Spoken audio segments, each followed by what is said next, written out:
ಪದಗಳ ಮೂಲಕ ಶಬ್ದವನ್ನು ಹೊರಡಿಸಿದ ಹಾಗೆ ಹೊರಡಿಸದೇ ಇರುವ ಮೌನಕ್ಕೂ ಕೂಡ ಬಹಳ ಬೆಲೆ ಇದೆ. ಇಷ್ಟು ಒಳ್ಳೆಯ ಪ್ರದರ್ಶನವನ್ನು ನೋಡಿದ ಮೇಲೆ ನಾವು ಪದಗಳ ಮೂಲಕ ಮಾತನಾಡುವುದಕ್ಕಿಂತ ಹೆಚ್ಚಾಗಿ ಮೌನವಾಗಿರುವುದೇ ಬಹಳ ಶ್ರೇಯಸ್ಕರ ಅಂತ ನಂಬಿದ್ದರಿಂದ ಹೆಚ್ಚು ಉದ್ದ ನಾನು ಮಾತನಾಡುವುದಿಲ್ಲ.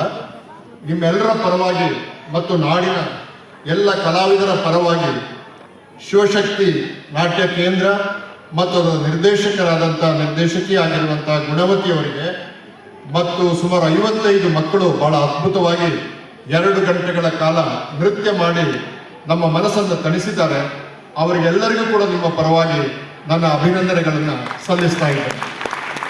ನನ್ನ ಕೊನೆಯ ಮಾತು 1995-96 ನಂತರ ಭಾರತದ ಮಾರುಕಟ್ಟೆ ಜಗತ್ತಿಗೆ ತೆರೆಕೊಂಡ ಮೇಲೆ ಅಥವಾ ಜಾಗತೀಕರಣ ಒಂದು ವಿಶೇಷವಾದ ಆಕರ್ಷಣೆಯಾಗಿ ಬೆಳೆದ ಮೇಲೆ ನಮ್ಮ ಕಲೆ ಸಂಸ್ಕೃತಿಗಳನ್ನು ಉಳಿಸಿಕೊಳ್ಳುವುದು, ಸ್ವಲ್ಪ ಬದಲಾಯಿಸಿ ಉಳಿಸಿಕೊಳ್ಳುವುದು, ಅದನ್ನು ಅಂತಾರಾಷ್ಟ್ರೀಯ ಮಟ್ಟಕ್ಕೆ ತೆಗೆದುಕೊಂಡು ಹೋಗುವುದು ಒಂದು ದೊಡ್ಡ ಸವಾಲಾಗಿ ಪರಿಣಮಿಸಿದೆ.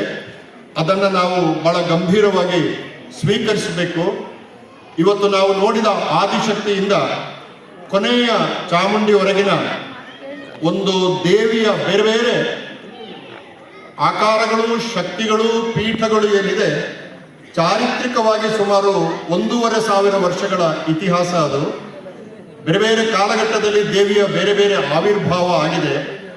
1,500 ವರ್ಷಗಳ ಕಥನವನ್ನ ಒಂದು 2 ಗಂಟೆಯಲ್ಲಿ ಹಿಡಿದಿಡುವಂಥ ಕೆಲಸ ಏನಿದೆಯಲ್ಲ, ಇದು ಇವತ್ತಿನ ಅಗತ್ಯ, ಇದು ಆಗಬೇಕಾದಂಥ ಕೆಲಸ. ಆ ಮೂಲಕ ನಮ್ಮ ನಾಡಿನ ವಿಶೇಷವಾದ ಶಕ್ತಿಯನ್ನ ವರ್ತಮಾನ ಕಾಲದ ಜನರಿಗೆ ಹೇಳಿಕೊಡಬೇಕಾದ್ದು ನಮ್ಮ ಕರ್ತವ್ಯ. ಇಂಥ ಕಲೆಯನ್ನು ನೀವು ಸಂರಕ್ಷಿಸಬೇಕು. ಇಂಥ ಕಲೆಯನ್ನು ನಾವು ನಮ್ಮದೇ ಅಂತ ಸಂರಕ್ಷಿಸಬೇಕು. ನಾವು ಬರೀ ಪ್ರೇಕ್ಷಕರಾಗಿ ಮಾತ್ರ ಅಲ್ಲ, ಇದು ನಂದೇ ಕಲೆ ಎಂಬ ಭಾವನೆ ಇರಬೇಕು.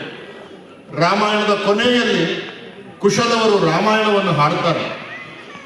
ರಾಮಾಯಣವನ್ನು ಕುಶಲವರು ಹಾಡುವುದು ವಾಲ್ಮೀಕಿಯ ಆಶ್ರಮದಲ್ಲಿ. ವಾಲ್ಮೀಕಿ ರಾಮಾಯಣದ ಕರ್ತೃವೂ ಹೌದು, ಕುಶಲವರು ರಾಮಾಯಣವನ್ನು ಹಾಡುವಾಗ ಪ್ರೇಕ್ಷಕನು ಕೂಡ ಹೌದು. ರಾಮಾಯಣದ ನಾಯಕ ಶ್ರೀರಾಮನೂ ಹೌದು, ಕುಶಲವರು ರಾಮಾಯಣವನ್ನು ಹಾಡುವಾಗ ಆ ರಾಮಾಯಣದ ಹಾಡುವಿಕೆಗೆ ಪ್ರೇಕ್ಷಕನು ಕೂಡ ಹೌದು. ಹಾಗಾಗಿ ನಾವು ಪ್ರೇಕ್ಷಕರೂ ಹೌದು, ನಾವು ಈ ಕಲೆಯ ಸಂರಕ್ಷಕರು ಹೌದು, ಈ ಕಲೆಯನ್ನು ಬೆಳೆಸಿ ಮುಂದೆ ತೆಗೆದುಕೊಂಡು ಹೋಗಬೇಕಾದಂಥ ಶಕ್ತಿಗಳು ಹೌದು. ಕೇಳು ಜನಮೇ ಜಯ ದರಿತ್ರಿ ಪಾಲ ಅಂತ ವ್ಯಾಸರು ಇರ್ಬೋದು, ಕುಮಾರವ್ಯಾಸರು ಇರ್ಬೋದು ಹೇಳ್ತಾರೆ. ಜನಮೇಜಯನಿಗೆ ಸೂತ ಮುನಿಗಳು ಕತೆ ಹೇಳುವುದು ಅವನದೇ ಕತೆ, ಬೇರೆಯವರ ಕತೆ ಅಲ್ಲ. ಅದು ಅವನ ತಂದೆಯ ಪರೀಕ್ಷಿತರಾಜನ ಕತೆ, ಅವನ ಅಥವಾ ಪಾಂಡವರ ಕತೆ, ಕೌರವರ ಕತೆ, ಭೀಷ್ಮಾಚಾರ್ಯರ ಕತೆ ಅವರದೇ ಕತೆ ಅದು.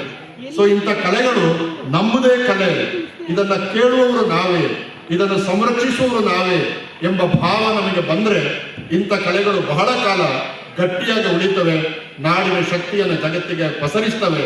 ಇಂಥ ಕೆಲಸವನ್ನು ಮಾಡುತ್ತಿರುವ ಶಿವಶಕ್ತಿ ಕೇಂದ್ರಕ್ಕೆ ನನ್ನ ಹೃತ್ಪೂರ್ವಕ ಅಭಿನಂದನೆಗಳನ್ನು ಸಲ್ಲಿಸಿ, ಸರ್ಕಾರ ಇಂಥ ಕಲೆಗಳಿಗೆ ಪ್ರೋತ್ಸಾಹ ಕೊಡಬೇಕಾದ ಅಗತ್ಯ. ಎಲ್ಲೆಲ್ಲಿ ಅವಕಾಶ ಸಿಗುತ್ತೋ ಅಂಥ ಸಂದರ್ಭದಲ್ಲಿ ನಾನು ಇಂಥ ಕಲೆಗಳ ಪರವಾಗಿ ಮಾತಾಡ್ತೇನೆ ಎಂಬ ಮಾತನ್ನು ಹೇಳಿ ನನ್ನ 2 ಮಾತನ್ನು ನಿಲ್ಲಿಸ್ತೇನೆ. ನಮಸ್ಕಾರ.